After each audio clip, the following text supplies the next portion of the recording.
What's going on, Dolph fans? It is your boy Dillon, and I'm here to talk about the Chiefs game that we got tomorrow morning out in Germany.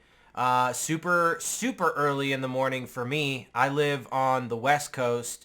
The only place that it would be worse would be Hawaii, really, or I guess maybe Alaska. I think Alaska, some places in Alaska have a earlier time zone too, maybe. Uh, but that would be like maybe the western edges of Alaska. I don't know. I don't really know what time zones Alaska is in, but anyway, fucking Hawaii has definitely got it the hardest. Although, how many hours behind California is Hawaii? I don't know. I think it's like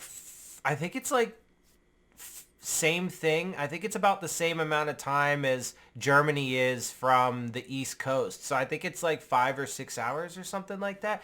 I don't know, but maybe not. Maybe not. Maybe it's like three. Because I don't know. I have no idea. I'm making myself look like an idiot here. Anyway, point is though, Hawaii is definitely further west. They're definitely in an earlier time zone than we are here in California or on the West Coast. I'm in California. Point being for all that, shit's at 6:30 in the fucking morning. So I'm planning like tonight. I normally stay up till like 1, 2 o'clock in the morning pretty much every night just because, well, it's just kind of me and how my body works and stuff and the way I live life.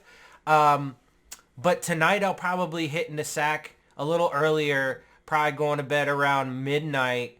And then, get like 6 or so hours of sleep and wake up for a long day of football because obviously we start out with the Miami Dolphins and the Kansas City Chiefs out in Germany, which of course is a huge game, which we are going to talk about here for a few minutes in just a second. And then, there are other games that I'm interested in watching. I mean, I'm going to be watching football all day. Some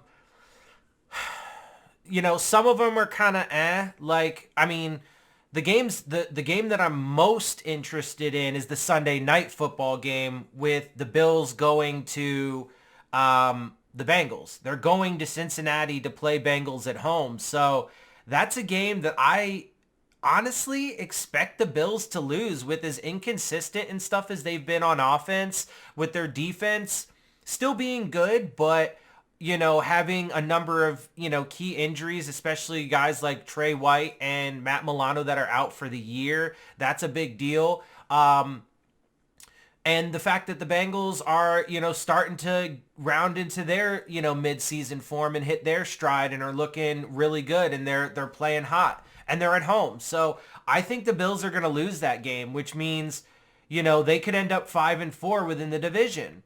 The Dolphins, they take care of business in Germany, and we're 7-2. That would drop the Chiefs to 6-3. The Jags don't play this week. The Ravens do. If they were to lose, they play the Seahawks. Now, I actually do expect the Ravens to win that game, but the Seahawks totally, I don't know where it is. I haven't actually looked, so I don't know if it's in Baltimore or if it's in Seattle, but the Seahawks could come away with that upset. I do think it would be an upset. I would consider it an upset. But if the Ravens do lose, they would drop to 6-3 and then thereby allow the Dolphins to have a one-game lead on basically everybody else that we're tied with right now. Because obviously right now we're tied with the Chiefs, the Jags, and the Ravens with a 6-2 record. So, all tied for first place in the AFC. Of course, there are tiebreakers that, divvy that up, and that's why currently the Chiefs are technically ahead of us for the number 1 seed. We have the number 2 seed. If we should beat and I think we're gonna, spoiler alert, but I think we're gonna get this dub tomorrow morning against the Chiefs for a number of reasons, which I'll get into, but in just a second. But if we get this dub, when we get this dub, that'll also give us the head-to-head tiebreaker over the Chiefs. We won't have just a one-game lead on them being 7-2 to their 6-3, but we will also have the one-game lead. Now, if they win, they'll have the tiebreaker and a one-game lead as well. So, it goes either way depending on the outcome of this game, but that would be absolutely huge. And as I mentioned in, my previous videos, you have to really think about, because there's this and specifically when it comes to injuries, and this will be my segue into the injury report for this game before I delve in. There's been this debate about how to handle guys like Connor Williams and Xavier Howard, and what games should they play, what games shouldn't they play, when should they sit, et cetera, et cetera. And, we've seen what's happened the past couple weeks. Guys like Howard and Connor Williams have sat out. Obviously, Holland was out last game because of concussion protocol. Ramsey just came back last week. I was expecting him to come back for the Chiefs game, but I thought it was good. I did think it was good that he was out there against the Patriots, because it gave him some live in-game reps to kind of knock off some of that rust. And because I think if he, side note, quick sidebar, if he would have, I think it was rust that, he didn't score a touchdown on that interception and didn't get a pick six. And really, frankly, I mean, because I saw a little clip of some shit that he said on the sideline, like right after that. And he had said, basically, I should have cut back in, and that's something you can look at on film and whatnot. And I just think it was rust, bro. If he was in that situation, not being in his first game, like having, some games back already, and had already knocked off that rust, I think he would have recognized, cut back in, you still had blockers, and you would have likely taken it to the house. But anyway, I digress. Let's get back to it. So there has been that debate, and I think ultimately Mike McDaniel has been playing it smart. Now look, we have our bye week next week. I think this game means so much. You add on the narrative of, Tua versus Pat Mahomes. You add on the narrative of, can the Dolphins beat a, good team? Well, good way to dispel that narrative is beat the reigning Super Bowl champs, right? There's the Tyreek Hill narrative of him playing the Chiefs and all this different stuff. So there are all these interesting narratives about this game and everything. But look, I think this is time. I think it's time. Mike McDaniel, I think, has done the right thing up to this point, but I think he has to unleash these guys. So with that, let's use that to segue into, I'm going to go ahead and pull it up here, the Dolphins and Chiefs injury reports.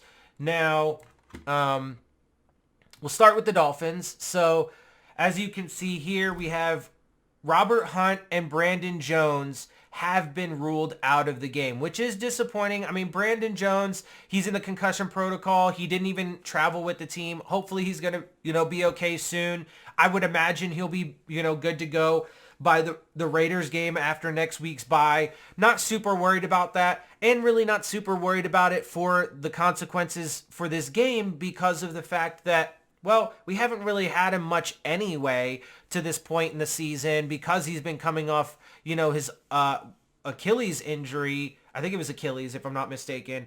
So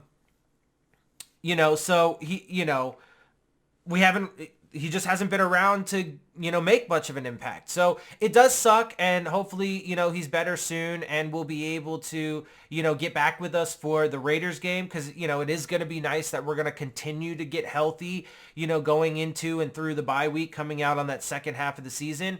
But, it is what it is. Robert Hunt, though, that is going to be,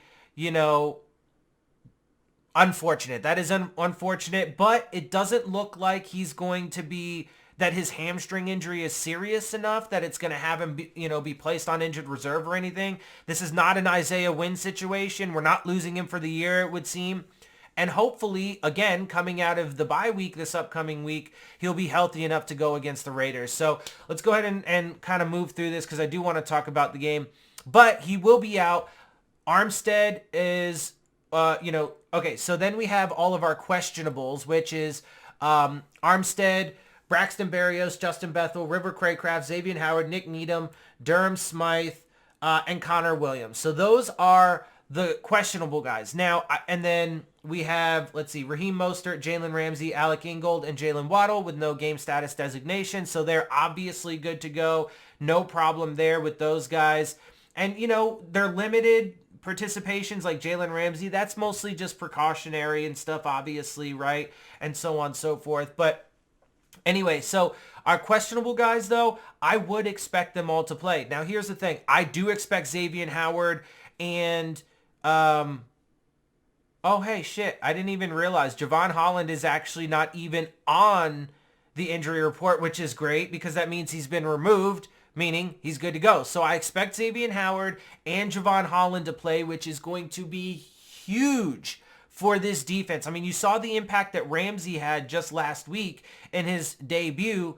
Now we're going to, for the very first time, see what this Vic Fangio defense looks like with Howard and Ramsey and Holland in the lineup. Deshaun Elliott back there as well, coming after these guys.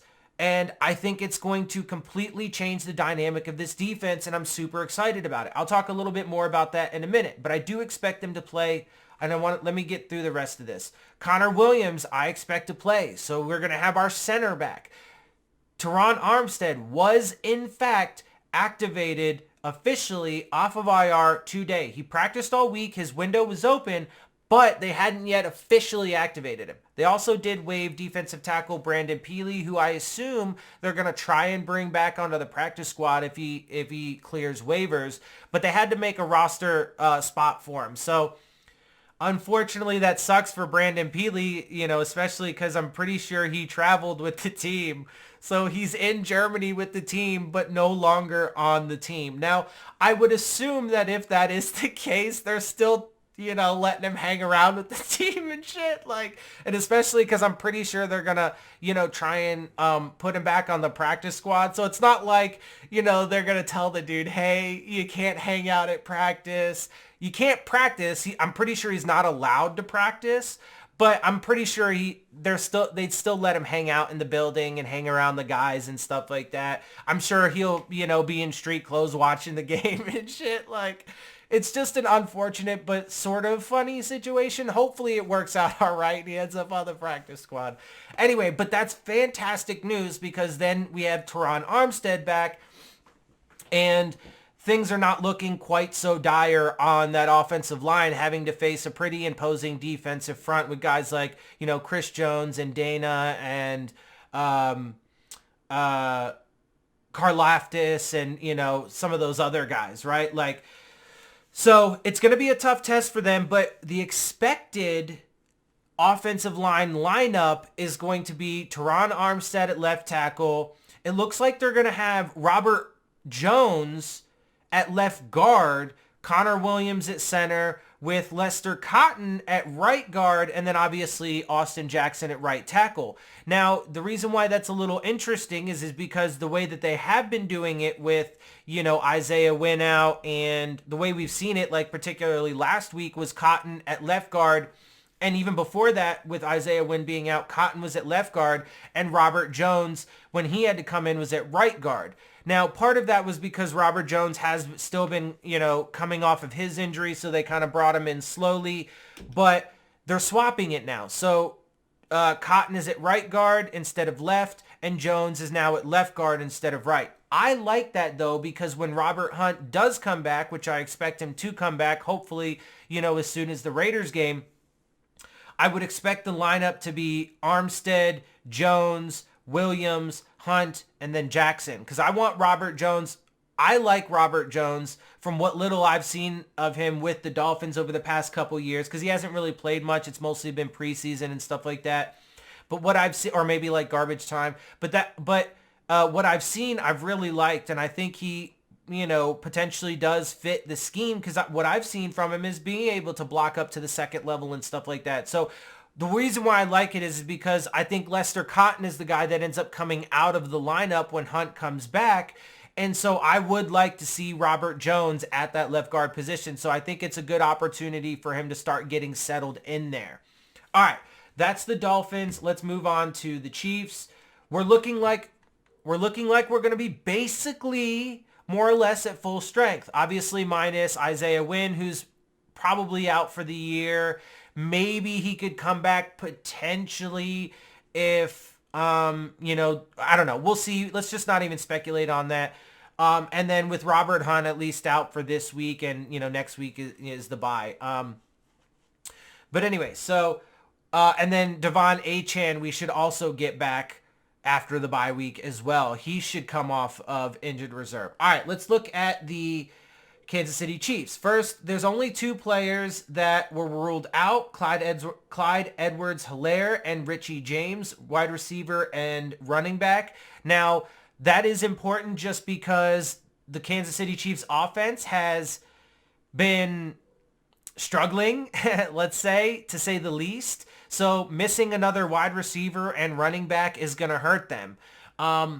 Everybody else I would expect to play. I mean, here the Dolphins, this is the Dolphins website that I'm looking at. So they have a bunch of unspecified, but I guess that I'm going to assume that to basically just mean no game status designation. They should be good to go, which includes Justin Watson, Justin Watson, Kadarius Toney, and Sky Moore, like all of their available wide receivers, right? All of which have been having issues this year. You have their cornerback, L'Jarius Sneed. So all these guys are going to be, not 100%, same thing like the Dolphins players, right? Patrick Mahomes, left hand, it didn't seem like all that big of a deal. Looked like he had a cut on his left hand in the past game, so I wouldn't, really consider that to be a thing.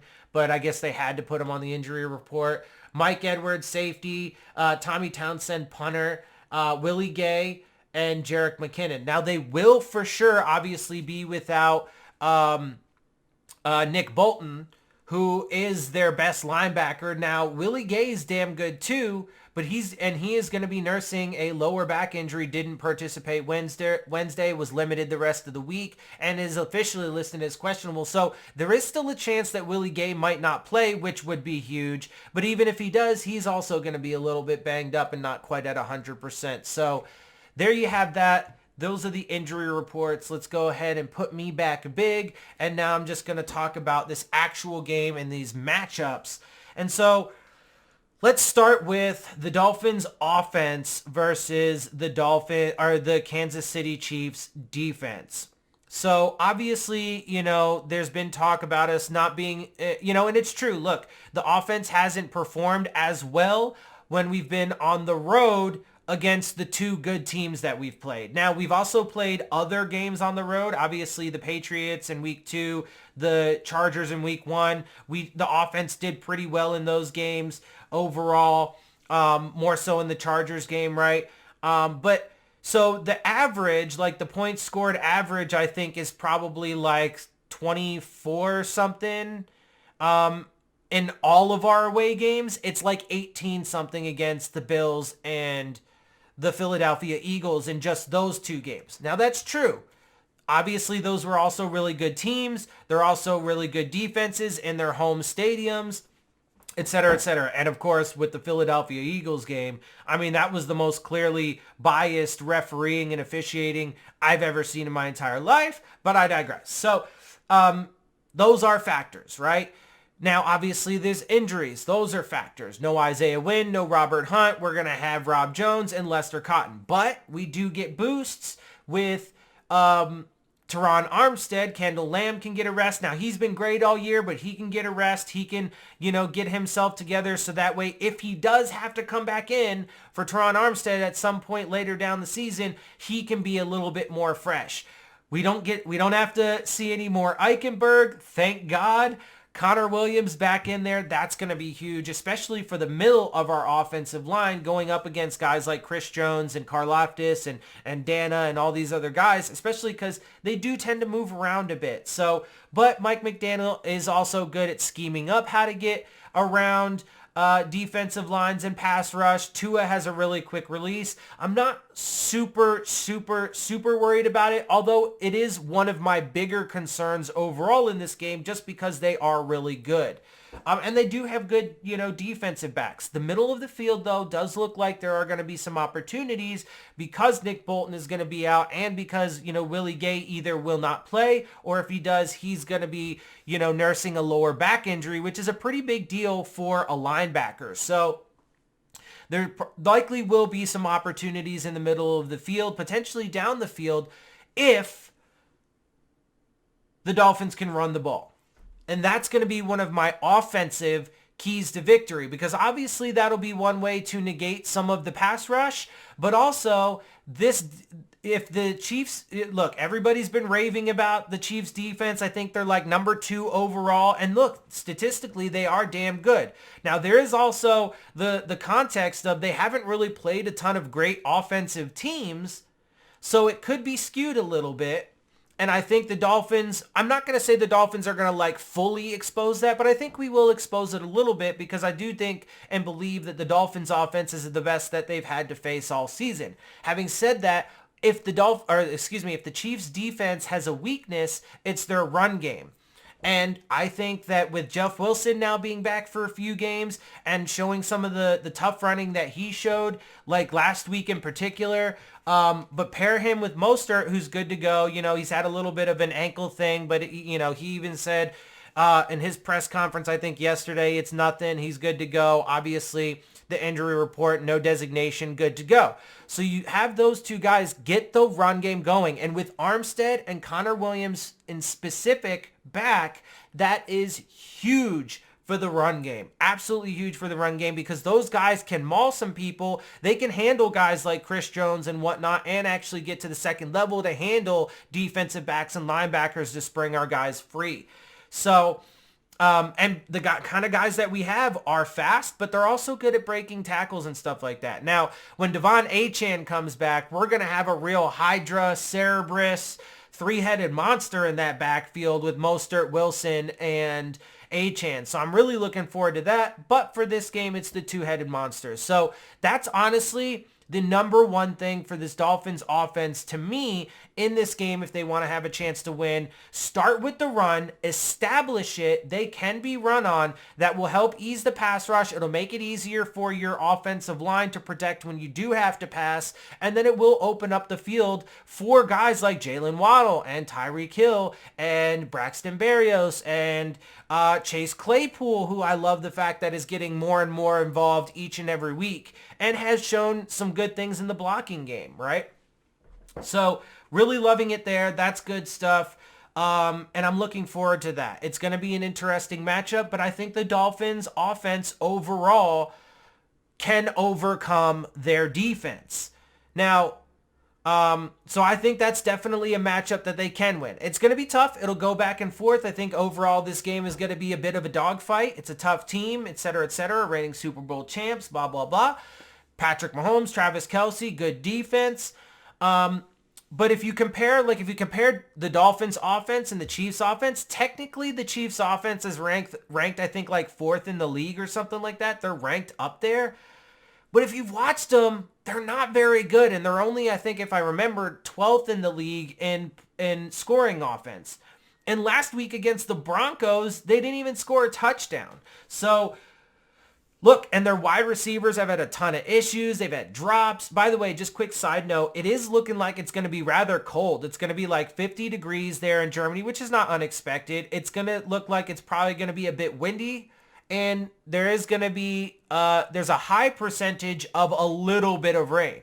I think it's like 75% precipitation probability, but it's supposed to be just light rain, nothing serious. So I don't expect rain to affect the game a super lot.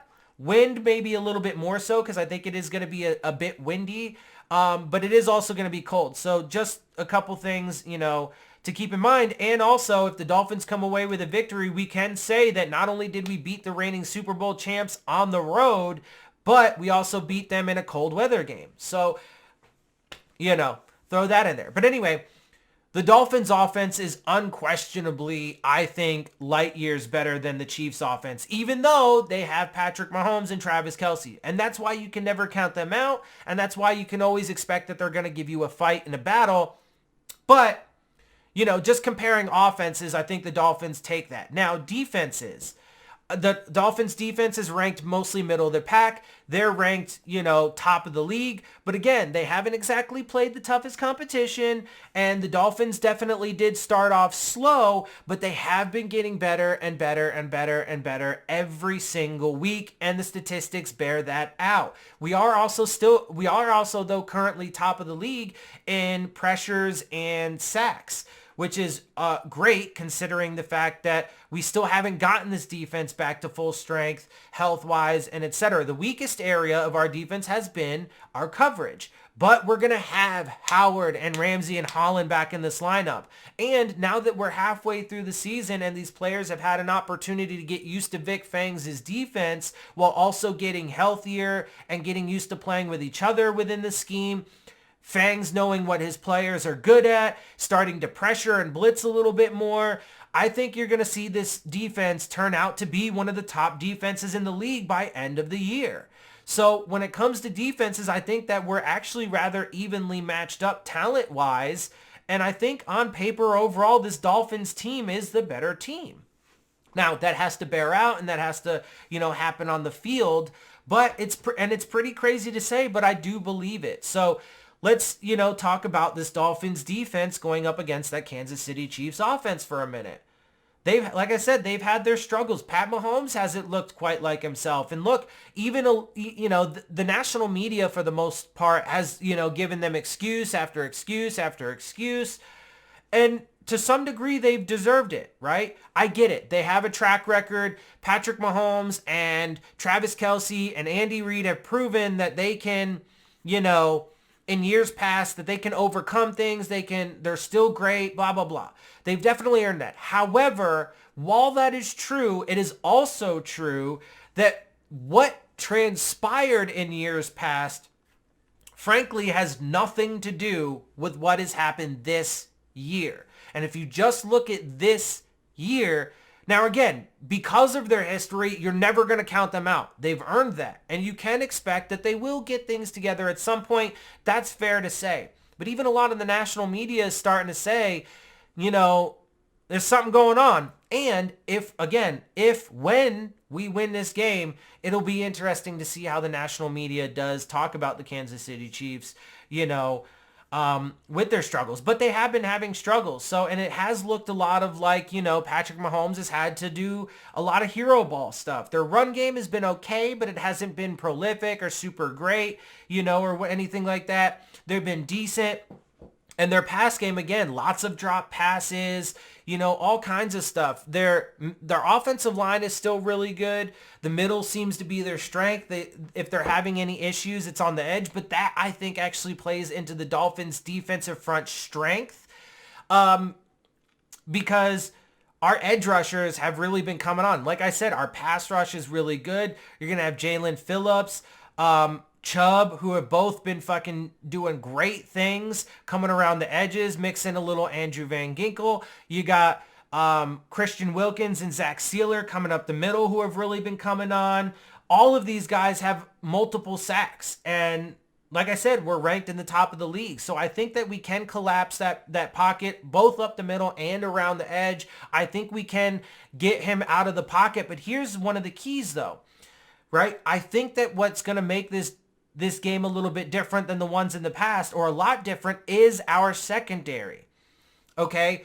And I do think our linebackers have decent ability in coverage, but it's mostly our secondary having Ramsey back, Howard, and Holland all together on that field, because our coverage has been our weak point. I think if our coverage can tighten up just a little bit, a half second, a second, buy that much time for our pass rush, it's going to get home even more. And it'll allow our pass rush to get home against a guy like Patrick Mahomes, who is mobile and can extend plays and then make big plays with his legs, whether it be running or keeping his eyes downfield and then launching it to Travis Kelce. It's usually the guy, right? So, yeah, look, it's going to be fun, man. It's going to be a really interesting game. I'm pumped. I'm not super nervous, but I am, once game time comes around, I'm definitely going to get a little bit nervous for sure. It's an absolutely huge game. So, I'm excited to see it. I'm excited to see all the guys that we're going to have back in the lineup, both on offense and defense. It's going to be a tough game, but I think the Dolphins end up coming away with it. As far as score predictions, look, I'm super bad at score predictions. So I think what I'm going to do going forward is I'm going to do something that I'm a little better at. And I'm going to acknowledge a couple different possible outcomes, the most probable outcomes. that I think. Now, look, first I'll say that this game absolutely could go either way. The Chiefs 100% could get the win. Like I said, I think ultimately it'll be a bit of a dogfight. It is going to be a cold game with a little bit of potential weather factoring in with rain, some light rain and some wind. I do want to mention, though, I think the Dolphins have a huge advantage because they left earlier in the week, as opposed to, because they left Tuesday and they've had all week to get acclimated. I think it's great for a number of reasons. They do get the team bonding. They got to go out and see the city without having to try and pack it in just over the weekend. They got acclimated, which is the biggest thing. That is the biggest advantage. Now, look, I know Andy Reid said that, they went over across the sea, I think, to London and beat like the Rams or something like that after flying over on a short week. So he's just using the formula that he's used in the past. And I get it. And there have been teams that have flown out late and still won over the course of our international games in the NFL the past several years. That is true. This year, however, though, all the teams that went over late have lost. And I think the overall trend is that. Now, I don't know what the exact split is. I haven't looked at it to see, but I would venture to guess that overall, the teams who go over late tend to struggle more. And the reason for that is because, look, it's true. For me personally, anytime that I've flown, now, I've never flown internationally, so let's put that into perspective. But I have had long flights cross country in the U.S., and I have done a lot of flying in my life. Now, granted, it was also mostly when I was younger, but I've never once in my life have had any jet lag issues. Also, I know it's not quite the same, but similar basic philosophical principle. I really don't get hangovers when I drink either. And that's not even doing anything like special. My body is, I guess, super good at like recovering from things. When I've been sick in my life, like sickness has never hit me super hard. I don't usually get sick. Well, first of all, I usually either don't get sick, or when I do, it's not very bad and it doesn't last long. So I guess just my body's good at it. My point though is even though there are people like me who, jet lag maybe might not affect, I think most people it does. And when you heard a lot of the players in their press conferences from the Dolphins, they were saying that even, Thursday, Friday, they're still getting used to it. The Chiefs left Thursday night, got there Friday morning, and then had to practice. Bro, I'm telling you, I think that's going to be a huge factor in this game. I think the Chiefs are going to be a bit worn down, especially also because Pat Mahomes is just coming off of an illness. That affects the body. Clyde Edwards-Helaire is out because of illness, so who knows how many other players might be, that illness might be, matriculating through. Who knows, dude? There could be other guys that have it, right? So, now, thankfully for the Dolphins, if any guys on that side of the ball do have it and they pass it to us, we'll have the bye week to get over it. But you know what I'm saying? There are these factors that I do think will play a factor. Who knows how big? Maybe they're small factors, but even small factors can affect the outcome. Anyway, I think it's going to be a dogfight. I think it's going to be a good matchup, but I think it's a matchup the Dolphins can win. I think that, like I said, it could go either way.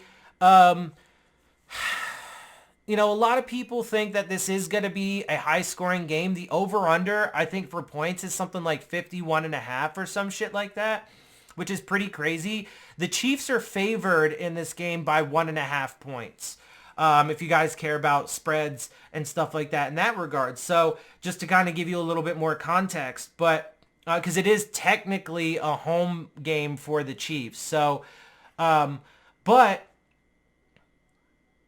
I'm not sure. I don't know. Like, it's hard to say. So I think I could see it. Look, I could see this game going so many different ways, man. Like, I could see it being a high-scoring shootout, 38-35 with a late field goal to win it for either team, whoever ends up having it last, for example. I could see it being a low-scoring game, especially with, weather maybe coming into play, throughout, right? So it could end up being like 24-21 or 27-21 or something like that, right? It even could be like 19-16 if weather really does become a factor. You know what I'm saying? I don't think it'll be that much of a factor if I'm being completely honest, but you never know. You know what I'm saying? So like I said, I'm not good at like score predictions. I'm terrible at it. And I could see it going, just about any way. But if I had to choose, like I said, I'm taking the Dolphins in this. I think it's a matchup that they can win. And look, I think this is the turnaround for the Dolphins season so far as the narrative that we can't beat good teams. In Dolphins history in the past, for us Dolphins fans, we've more commonly rooted and hoped for a turnaround in the season because we're used to losing. And hopefully we could, start winning and start being good for once. This season, we are legitimately good. The big issue that we've had is beating good teams on the road. So I think this is the week that we buck that narrative and we come away with the win, baby. And we're sitting number 1 in the AFC East, starting off this in the AFC, not just the AFC East, but the AFC with that number 1 seed after week 9, going into the bye. Sitting pretty, looking good, knocking off the Chiefs, getting that head-to-head tiebreaker. If I had to choose, I'm going to say 31-24 Dolphins. Let's go. Let's get this. Hell yeah. I'm pumped. I can't wait. And we're less than 24 hours. I mean, let's see. We're 10... What's 10 plus 6? 16? We're 16 and a half hours because it's 2 p.m. right now. Although I think technically, I don't think the clocks have swapped over yet. So I think we're still going to gain an hour at some point. So I guess technically then it would be 17 and a half hours. But whatever. We're almost there. Let's get this shit. I can't wait. I'm so pumped. Like I said, I'm going to be up and then I'm going to be watching football all day. Let's get that shit. And then let's watch the Bills lose to the Bengals in Sunday Night Football, baby. Phins up all day, every day. And with that, I'll get out of here. I'll see y'all soon. Hell yeah.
Miami wins it.